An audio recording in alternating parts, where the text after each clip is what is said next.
ہر مسلمان کے لیے ضروری ہے کہ وہ عبداللہ بن حذافہ سہمی رضی اللہ تعالیٰ عنہ کی پیشانی پر بوسہ دے، اور میں اس کی ابتدا کرتا ہوں۔ یہ الفاظ تھے امیر المؤمنین حضرت عمر بن خطاب رضی اللہ تعالیٰ عنہ کے حضرت عبداللہ بن حذافہ سہمی رضی اللہ تعالیٰ عنہ کے بارے میں۔ یہ واقعہ صحابہ کرام رضوان اللہ علیہم اجمعین میں ان بڑے صحابی کے متعلق ہے جن کا نام عبداللہ بن حذافہ سہمی ہے۔ ممکن تھا کہ تاریخ اس شخص کی طرف بھی کوئی توجہ نہ کرتی اور اس کا کوئی خیال دل میں لائے بغیر اسی طرح گزر جاتی جس طرح اس سے پہلے کے لاکھوں اربوں کو نظر انداز کرتی ہوئی گزر گئی ہے۔ لیکن اسلام نے حضرت عبداللہ بن حذافہ سہمی رضی اللہ تعالیٰ عنہ کو موقع عطا کیا کہ وہ اسلام کی دعوت پہنچانے کے لیے اس دور کی بڑی بڑی طاقتوں سے ملیں، یعنی روم اور ایران کے بادشاہوں سے۔ اور ان دونوں بادشاہوں سے ان کی ملاقات کے ساتھ ایک ایسی داستان بن گئی جو ہمیشہ کے لیے لوگوں کے ذہنوں میں محفوظ ہو چکی ہے، جن کو تاریخ برابر دہراتی رہے گی۔ ایران کے بادشاہ کے ساتھ ان کی ملاقات کا قصہ 6 ہجری سے تعلق رکھتا ہے، جب نبی کریم صلی اللہ علیہ وآلہ وسلم نے اپنے کچھ صحابہ کرام رضوان اللہ علیہم اجمعین کے ذریعے اجمی بادشاہوں کے پاس دعوتی خطوط ارسال فرمائے اور ان خطوط کے ذریعے انہیں اسلام کی دعوت دینے کا ارادہ فرمایا۔ رسول اللہ صلی اللہ علیہ وآلہ وسلم کو اس کام کے دوران پیش آنے والے خطرات کا پورا اندازہ تھا، کیونکہ ان قاصدوں کو ایسے دور دراز علاقوں میں جانا تھا جن سے اس سے پہلے ان کا کوئی واسطہ نہیں پڑا تھا، اور پریشانی یہ تھی کہ وہ ان بادشاہوں کے مزاج اور زبانوں سے بھی بالکل ناواقف تھے۔ پھر اس سے بڑھ کر یہ کہ ان بادشاہوں کو اپنے پرانے دین کو چھوڑنے اور اسلام کو اختیار کرنے کی دعوت دینی تھی، یعنی ایک ایسی قوم کے دین میں داخل ہونے کی دعوت تھی جو گزشتہ زمانے میں ان کی حکم پر عمل کرنے والی رہ چکی تھی۔ یقیناً یہ ایک نہایت پرخطر سفر تھا جس پر روانہ ہونا موت کے منہ میں جانے اور اس سے زندہ سلامت واپس آنا نئی زندگی پانے کے برابر تھا۔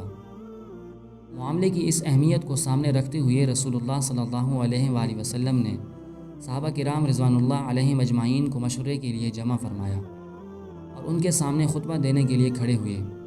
آپ صلی اللہ علیہ وآلہ وسلم نے اللہ تعالیٰ کی حمد و ثنا کے بعد ارشاد فرمایا، میں چاہتا ہوں کہ تم میں سے کچھ لوگوں کو اسلام کا پیغام پہنچانے کے لیے اجمی بادشاہوں کی طرف بھیجوں۔ تم لوگ اس میں مجھ سے اختلاف نہ کرنا، جیسا کہ بنی اسرائیل نے حضرت عیسیٰ علیہ السلام سے اختلاف کیا تھا۔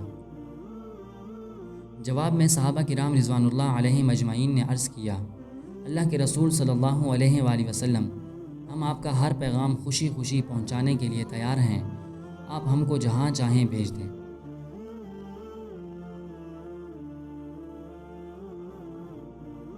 رسول اللہ صلی اللہ علیہ وآلہ وسلم نے عرب اور عجم کے بادشاہوں کے پاس اپنے خطوط پہنچانے کے لیے 6 صحابہ کرام رضوان اللہ علیہم اجمعین کا انتخاب فرمایا۔ ان 6 میں سے ایک حضرت عبداللہ بن حذافہ سہمی رضی اللہ تعالیٰ عنہ بھی تھے۔ انہیں ایران کے بادشاہ کے یہاں رسول اللہ صلی اللہ علیہ وآلہ وسلم کا پیغام پہنچانے کے لیے منتخب کیا گیا۔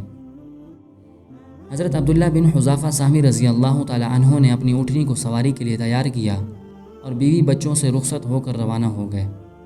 وہ راستے میں صحراؤں اور میدانوں کو طے کرتے اور سفر کی تکلیفوں کو برداشت کرتے ہوئے ایران میں پہنچے تو درباریوں سے کسریٰ کے ساتھ ملاقات کی خواہش کا اظہار کیا اور ان کو اس خط سے بھی آگاہ کر دیا جسے وہ بادشاہ کے لیے لے کر آئے تھے۔ پہلے زمانے میں ہر ایرانی بادشاہ کو کسریٰ کہا جاتا تھا اور یہ ایران کے بادشاہ کا لقب ہوا کرتا تھا۔ اس بادشاہ کا نام خسرو پرویز تھا۔ کسریٰ کو اس کی خبر ہوئی تو اس نے اپنے دربار کی خوبصورتی اور صفائی کا حکم دیا اور اپنے تمام بڑے بڑے افسروں کو دربار میں حاضری کی ہدایت کی۔ جب ساری تیاریاں مکمل ہو گئیں تو اس نے حضرت عبداللہ بن حذافہ سہمی رضی اللہ تعالیٰ عنہ کو دربار میں آنے کی اجازت دی۔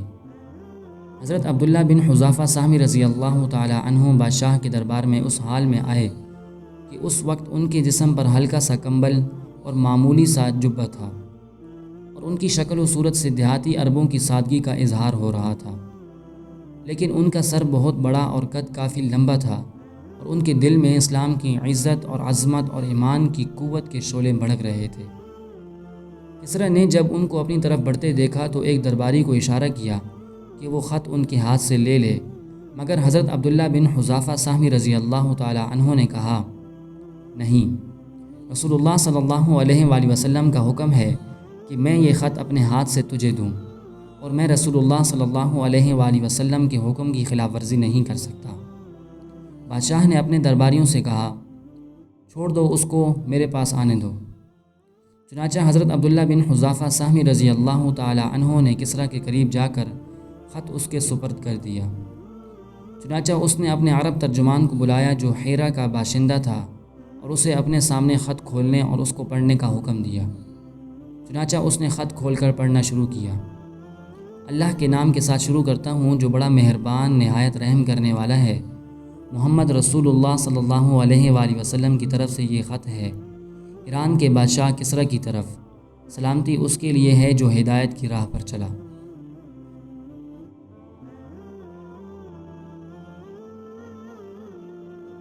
خط کا اتنا حصہ سنتے ہی اس کی سینے میں غیظ و غضب کی آگ بھڑک اٹھی۔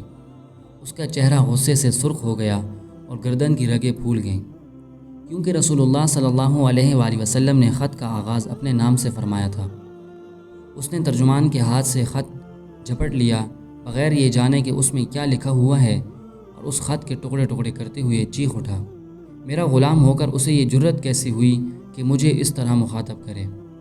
پھر اس نے حضرت عبداللہ بن حذافہ سہمی رضی اللہ تعالی عنہ کو دربار سے نکال باہر کرنے کا حکم دیا۔ چنانچہ وہ وہاں سے نکال دیے گئے۔ حضرت عبداللہ بن حذافہ سہمی رضی اللہ تعالی عنہ دربار سے نکلے تو انہیں کچھ پتہ نہیں تھا کہ اب اللہ تعالیٰ ان کے ساتھ کیا معاملہ کرنے والا ہے، کیا وہ قتل کر دیے جائیں گے یا انہیں آزاد چھوڑ دیا جائے گا۔ لیکن پھر انہوں نے اپنے دل میں کہا، اللہ کی قسم رسول اللہ صلی اللہ علیہ وآلہ وسلم کا خط پہنچانے کے بعد اب میرا جو بھی حشر ہو، مجھے اب اس کی کوئی پرواہ نہیں ہے، اور اپنی سواری پر سوار ہو کر چلے گئے۔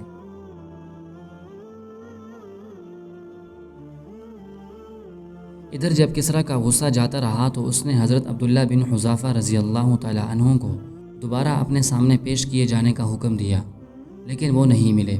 اس کے آدمیوں نے انہیں بہت تلاش کیا مگر ان کا کوئی پتہ نہیں چلا۔ ان لوگوں نے جزیرہ عرب تک جانے کے والے تمام راستوں کو چھان مارا مگر وہ ان کے ہاتھ سے نکل چکے تھے۔ جب حضرت عبداللہ بن حذافہ سہمی رضی اللہ تعالی عنہ دربار نبوی میں حاضر ہوئے تو انہوں نے کسریٰ کے ساتھ پیش آنے والے واقعے کی مکمل کارگزاری آپ صلی اللہ علیہ وآلہ وسلم کو سنا دی، اور خط پھاڑنے کے واقعے سے بھی آپ صلی اللہ علیہ وآلہ وسلم کو آگاہ کیا۔ ان کی پوری کارگزاری سن کر آپ صلی اللہ علیہ وآلہ وسلم نے صرف اتنا فرمایا، اللہ تعالیٰ اس کی سلطنت کے ٹکڑے ٹکڑے کر دے۔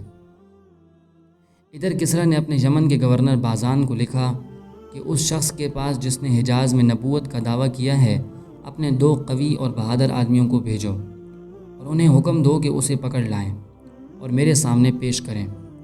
حکم کے مطابق بازان نے اپنے 2 مضبوط ترین آدمی رسول اللہ صلی اللہ علیہ وآلہ وسلم کی گرفتاری کے لیے روانہ کیے، اور ان دونوں کے ہاتھ آپ صلی اللہ علیہ وآلہ وسلم کو ایک خط بھیجا جس میں اس نے لکھا، آپ بلا تاخیر ان 2 آدمیوں کے ساتھ کسریٰ کے سامنے پیش ہونے کے لیے چلے آئیں۔ اس نے ان دونوں سے یہ بھی کہا کہ وہ نبی کریم صلی اللہ علیہ وآلہ وسلم کے حالات اچھی طرح جان لینے کے بعد اس کو آگاہ کریں۔ وہ دونوں تیز رفتاری کے ساتھ سفر طے کرتے ہوئے طائف پہنچے۔ وہاں ان کی ملاقات قریش کے ایک تجارتی قافلے سے ہوئی۔ ان دونوں نے ان سے حضور صلی اللہ علیہ وآلہ وسلم کے متعلق دریافت کیا تو معلوم ہوا کہ حضور صلی اللہ علیہ وآلہ وسلم مدینہ منورہ میں ہیں۔ تاجروں کو جب معلوم ہوا کہ کسریٰ کے فوجی حضور صلی اللہ علیہ وآلہ وسلم کو گرفتار کرنے کے لیے جا رہے ہیں تو تاجر خوش ہو کر مکہ مکرمہ پہنچے، اور انہوں نے قریش کو خوشخبری دیتے ہوئے کہا، یہ بات تمہارے لیے بڑی خوشی کی ہے کہ کسریٰ محمد صلی اللہ علیہ وآلہ وسلم کے پیچھے پڑ گیا ہے، اور اس نے تمہیں ان کے شر سے بچا لیا ہے۔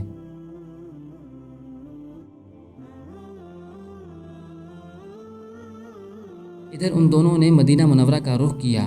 وہاں پہنچ کر نبی کریم صلی اللہ علیہ وآلہ وسلم سے ملے اور بازان کا خط آپ صلی اللہ علیہ وآلہ وسلم کے حوالے کرتے ہوئے کہا، کسریٰ نے اپنے حاکم بازان کو ہدایت کی ہے کہ وہ آپ کو لانے کے لیے کسی کو بھیجے، چنانچہ ہم اسی لیے آئے ہیں کہ آپ ہمارے ساتھ چلیں۔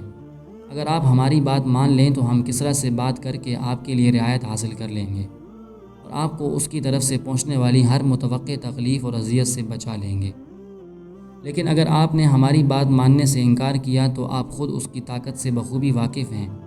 آپ یہ بات بھی اچھی طرح جانتے ہیں کہ وہ آپ کو اور آپ کی پوری قوم کو تباہ و برباد کرنے کی طاقت رکھتا ہے۔ رسول اللہ صلی اللہ علیہ وآلہ وسلم نے ان کی یہ باتیں سن کر مسکراتے ہوئے فرمایا، آج تو تم لوگ اپنے ٹھکانوں کو واپس جاؤ، کل پھر آنا۔ جب دوسرے دن وہ دونوں برگاہ رسالت میں حاضر ہوئے اور پوچھا، کیا آپ نے ہمارے ساتھ چلنے اور کسریٰ سے ملنے کے لیے تیاری کر لی ہے؟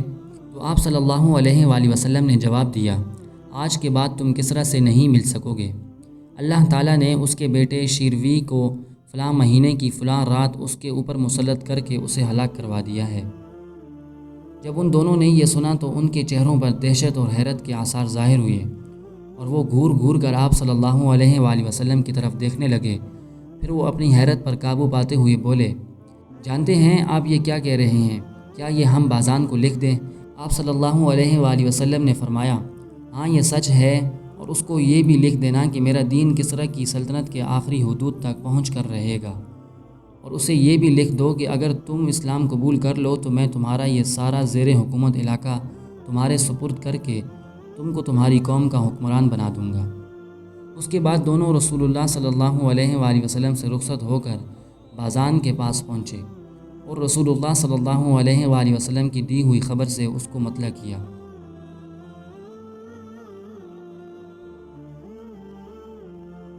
بازان نے کہا کہ اگر محمد صلی اللہ علیہ وآلہ وسلم کی یہ بات درست ہے تو یقیناً وہ اللہ کے سچے نبی ہیں، اور اگر ایسا نہیں ہے تو سوچوں گا کہ مجھے ان کے ساتھ کیا رویہ اپنانا چاہیے۔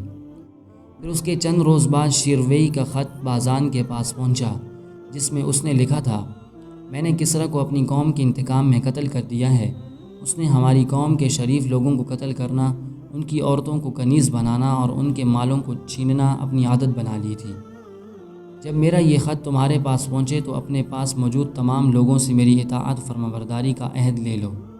بازان نے اس خط کو پڑھتے ہی ایک طرف پھینک کر اپنے مسلمان ہونے کا اعلان کر دیا، اور اس کے ساتھ ساتھ ہی یمن میں رہنے والے سارے ایرانیوں نے اسلام قبول کر لیا۔ یہ تو عبداللہ بن حذافہ سہمی رضی اللہ تعالی عنہ کی دعوت کے سلسلے میں کسریٰ کے پاس جانے کا قصہ تھا۔ اب ان کا وہ قصہ بھی سماعت فرما لیجئے جو روم کے بادشاہ کے پاس جا کر اسلام کی دعوت دینے سے متعلق ہے۔